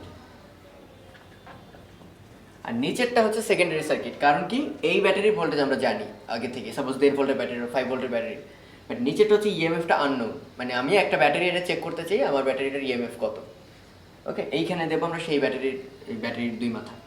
এখানে একটা গ্যালভানোমিটার থাকবে, আমাদের টার্গেট হবে এই গ্যালভানোমিটারের বিক্ষেপ যাতে শূন্য হয়। এই ব্যাটারিটা রাখার পরও এইখান থেকে কোনো কারেন্ট পাস করতে পারবে না। এখানে আমরা যেটা দেখাচ্ছি ওটার নাম জকি, এটা একটা সুইচের মতো, এটা আমরা মানে সরাতে পারি তার বরাবর, যে পয়েন্টে লাগালে এখানে গ্যালভানোমিটারের কাঁটাটা কোনো বিক্ষেপ দেয় না, ওই পয়েন্টটাকে বলে নিষ্পন্দ বিন্দু বা নাল পয়েন্ট। তো আমাদের টার্গেট থাকে হচ্ছে নাল পয়েন্টটা বের করা। তো আমরা ধরলাম নাল পয়েন্ট হচ্ছে সি। ওকে, তাহলে যদি কখনো এমন হয় যে এই যে যেমন এইখান থেকে কত কারেন্ট আসবে আমরা একটু চেক করে দেখি। এই যে এই ব্রাঞ্চে কারেন্টটা কত হবে, এটা না, এই নিচের ব্রাঞ্চে কারেন্টটা আমরা বের করতে পারি কিভাবে। টোটাল ভোল্টেজ হচ্ছে EP primary voltage divided by রোধ হচ্ছে RH প্লাস এই যে 10 মিটার লম্বা তার, সেই তারের মানে আমি আর ডাব্লিউ লিখলাম, সেই পুরো তারের রোধ আর ডাব্লিউ, এই হচ্ছে কারেন্টের মান। তাহলে আমরা কি দাবি করতে পারি না, এই যে এ আর বি এই দুই মাথার ভোল্টেজটা কত হবে, V A B equal to I into ওই দুই মাথার রোধ। ওকে, সেই রোধটা হচ্ছে আর ডাব্লিউ। তাহলে আমরা লিখতে পারি আই হচ্ছে এখান থেকে পেলাম ইপি আর এইচ প্লাস আর ডাব্লিউ ইন্টু আর ডাব্লিউ, এখান থেকে পেয়ে গেলাম ওই দুই মাথার টোটাল ভোল্টেজটা। এখন কখনো যদি দেখা যায় এই টোটাল ভোল্টেজটা, ওকে, এখানে যে ভোল্টেজটা ড্রপ হলো সেই ভোল্টেজটা ড্রপটা এইখানে যে ব্যাটারিটা ছিল তার চেয়ে বেশি, তখন কি হবে, এর মধ্য দিয়ে কারেন্ট পাঠাবে তখন, কারণ এখানে একটা বড় মানের ব্যাটারি কাইন্ড অফ, আর এখানে একটা ছোট মানের ব্যাটারি, তখন মিসম্যাচ হয়ে কারেন্ট এই দিক থেকে ফ্লো করবে, তোমরা দেখতে পাবা গ্যালভানোমিটার ডান দিকে ঝুঁকে গেছে। অথবা এটার ড্রপ যদি কম হয় তখন দেখবা বাম দিকে ঝুঁকে গেছে কোনো কারণে। আমরা এই দুটোর একটাও চাই না, আমরা চাই এই জকিটাকে এমন পয়েন্টে নেব যাতে করে এই মাথায় যতটুকু ভোল্টেজে ড্রপ হয় আমার এই অজানা রোধের মানও, অজানা রোধ না, অজানা ব্যাটারির ইএমএফ এর মানও সেম, তখন এর যা ভোল্টেজ এরও তাই ভোল্টেজ, ফলে দুইজনের মারামারিতে এই লুপে কোনো কারেন্ট যেতে পারবে না এবং আমরা টোটালি নিষ্পন্দ বিন্দুর মতো একটা বিন্দু পাবো। তো সেই পয়েন্টের যে দৈর্ঘ্যটা, এই তারটুকু তার পুরো তার না, 10 মিটার লম্বা না, আমরা মাঝখানে কোনো একটা পয়েন্টে পাইছি, সেই তারের দৈর্ঘ্যটাকে আমি নাম দিলাম L1। ওকে, তাহলে আমাদের ফার্স্ট ডিউটি হচ্ছে আমরা পুরো জায়গার ভোল্টেজটা জানি, পুরো তারের, তাহলে একক প্রতি একক দৈর্ঘ্যের ভোল্টেজটাও পাবো, একক দৈর্ঘ্যের ভোল্টেজটা হবে সিম্পলি কি হবে, VAB ডিভাইডেড বাই সেই 10 মিটার লম্বা, আমি ক্যাপিটাল এল নাম দিলাম, এটাকে আমরা ল্যামডা নামে রাখি, ভোল্টেজ গ্রেডিয়েন্ট বা ভোল্টেজের ঢাল আর কি। ওকে, তাহলে 1 সেন্টিমিটারে হচ্ছে ভোল্টেজের ড্রপ হয় ল্যামডা পরিমাণ, আর আমাদের এখানে লেংথটুকু পাইছে হচ্ছে L1, অর্থাৎ L1 দৈর্ঘ্যে ভোল্টেজের ড্রপ হবে এই।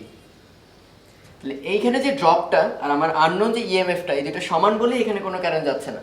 তাহলে আমি লাস্টে দাবি করতে পারি ল্যামডা L1 সমান হচ্ছে আমি যে অজানা আননোন যে, ওকে, আমি আননোন যে ব্যাটারিটা নিয়ে আসছি সেটার রোধ ইয়ার মানের সমান, ইএমএফ এর মানের সমান। তাহলে এখান থেকে একটা জিনিস কিন্তু কোয়াইট ক্লিয়ার, ল্যামডা কিন্তু কনস্ট্যান্ট, প্রতি 1 সেন্টিমিটারে কতটুকু ভোল্টেজ ড্রপ, তাহলে আমি যে ব্যাটারি আনবো আননোন সেটা সমানুপাতিক L1, মানে নিষ্পন্দ বিন্দুটা বাম পাশ থেকে কত দূরে এই দৈর্ঘ্যের সমানুপাতিক।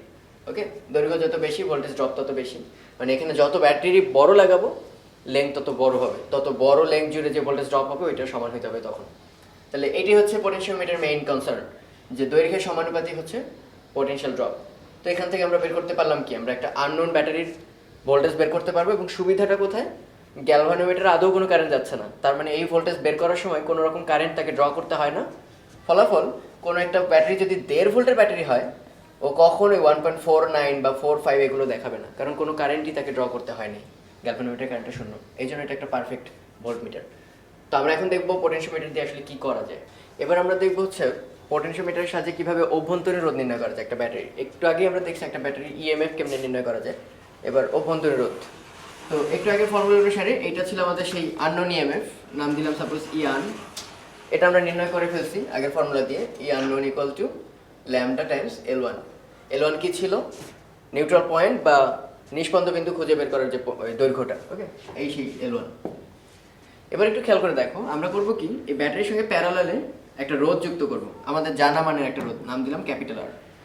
ওকে, এবার সেটা যুক্ত করে একটা সার্কিট কমপ্লিট করে দেবো। একটু আগে যেটা করছি সেটা কিন্তু এই রোধটা ছিল না, ওই সূত্র যখন লিখছি। এবার এই রোধ যুক্ত করলে কি হবে, আমরা জানি গ্যালভানোমিটারের মধ্যে দিয়ে এখনো কোনো কারেন্ট যাবে না, কিন্তু এর মধ্যে দিয়ে কিন্তু ঠিকই কারেন্ট যাবে রোধের মধ্যে দিয়ে, যেহেতু সার্কিট কমপ্লিট হবে। তো আমরা তো এটা সেই ছোটবেলা থেকেই জানি, নাইনে সেই যে হারানো বিভব নাম তোমরা শুনছো, যে একটা ব্যাটারি দুই মাথায় যদি ভোল্টমিটার লাগাও তাহলে তুমি ইএমএফটা পাবা যদি পারফেক্ট একটা ভোল্টমিটার হয়, কিন্তু তুমি যদি একটা রোধ লাগাও তাহলে কিন্তু এটা আশা করবা না যে এই রোধের দুই মাথার ভোল্টেজ আর ব্যাটারির ইএমএফ সেম, কারণ আমরা জানি ব্যাটারির মধ্যে আমরা না দেখলেও একটা অভ্যন্তরীণ রোধ আছে। তাহলে যখনই কারেন্ট যায় ওইখানে একটা ভোল্টেজে ড্রপ হয়, যেটা তুমি ভোল্টমিটারে আসলে দেখতে পাচ্ছ না।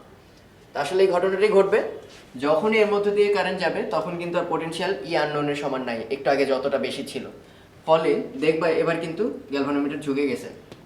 তখন আবার নতুন করে আমাদের একটা নিষ্পন্দ বিন্দু আনতে হবে আগেরটা থেকে একটু ডিফারেন্ট পয়েন্টে, ওটাই কোনো সমস্যা নেই। নতুন পয়েন্ট সাপোজ ধরলাম সি প্রাইম, তাহলে এবার একটু খেয়াল করো, সি প্রাইম পয়েন্টে আসার পর আবার গ্যালভানোমিটার নিষ্পন্দ, মানে এখানে আর কোনো কারেন্ট যাচ্ছে না, কিন্তু স্টিল এর ভেতরে কিন্তু কারেন্ট যাবে, সার্কিট যেহেতু কমপ্লিট। এবং সেটা কত হবে ভোল্টেজ, অবশ্যই ইএমএফ এর সমান না, সেটা আসবে ভি ইকুয়াল টু আইআর।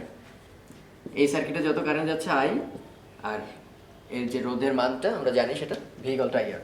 তাহলে সেই আইআরটা হবে নিশ্চয়ই, ল্যামডার কোনো চেঞ্জ নেই, ল্যামডা তো কনস্ট্যান্ট, প্রতি একক দৈর্ঘ্যে ভোল্টেজের ড্রপ, লেন্থের কিন্তু আর L1 নাই। এবার কিন্তু আমরা দেখছি আগে সি আর এখন সি প্রাইমের দূরত্ব কিন্তু সেম না, এটা সাপোজ L2। ওকে, তাহলে এবার আই সমান আবার আমরা কি জানি? আই সমান জানি ই আননোন যেটা ইএমএফ ডিভাইডেড বাই আর যেটা আমাদের নোন প্লাস সেই যে অভ্যন্তরীণ রোধ, এবং এটাই আমরা নির্ণয় করতে চাচ্ছি, ইকুয়াল টু ল্যামডা L2। তাহলে ল্যামডা আগেরটা থেকেই পেয়ে যাবো এখান থেকে, lambda equal to E unknown divided by L1। এটা এখানে বসাই দিলেই আমরা এটা সলভ করে আর এর ভ্যালুটা বের করে ফেলতে পারবো। সো আসলে পোটেনশিওমিটারের সাহায্যে আমরা একটা ব্যাটারির অভ্যন্তরীণ রোধ নির্ণয় করতে পারি, ইভেন একটা ব্যাটারির পোটেনশিয়াল বের করতে পারি, দুইটা ব্যাটারির পোটেনশিয়ালকে আমরা আবার করতে পারবো, কম্পেয়ার করতে পারবো। আমরা এখন ওইটা দেখবো। এবার আমরা দেখবো হচ্ছে দুইটা ব্যাটারি ইএমএফকে কম্পেয়ার করব, এবং এর মধ্যে একটা যদি জানা থাকে আরেকটা আমরা বের করে ফেলতে পারবো। কীরকম, যে আমরা এবার আগের মতোই পুরো সার্কিট এবার দুইটা ব্যাটারি প্যারালাল রাখবো, এবং এখানে একটা সুইচ দিয়ে অ্যাট এ টাইম একটাকে কন্ট্রোল করবো। আই মিন এই সুইচটা যদি ওপরে থাকে তাহলে শুধুমাত্র এটা আছে, বাকিটা খোলা, আর সুইচটা যদি নিচে থাকে নিচেরটা থাকবে, উপরেরটা খোলা। তো প্রথমটা যখন ছিল U1, তখন আমরা সাপোজ সি বিন্দুতে নিষ্পন্দ বিন্দু পাইছিলাম। ওকে, তাহলে আমরা ইজিলি লিখতে পারবো U1 সমান ল্যামডা L1 সেই ফর্মুলা অনুসারে। এরপর যখন ওটা সরানোর পর E2 তে আসবো, দুইটা যেহেতু আলাদা অবশ্যই নতুন নিষ্পন্দ বিন্দু নতুন দৈর্ঘ্যে পাবো আমরা, তাহলে এটা আসবে ল্যামডা 2। তাহলে আমরা ইজিলি লিখতে পারি E2 by U1 equal to lambda কাটা L2 বাই L1। যেহেতু L2 L1 আমাদের জানা থাকবে, আমরা মেপে ফেলতে পারবো। তাহলে E2 আসবে L2 by L1 into E1। আর যদি কোনোভাবে E1টা আমাদের জানা থাকে তাহলে আমরা ইজিলি E2টাও বের করে ফেলতে পারবো।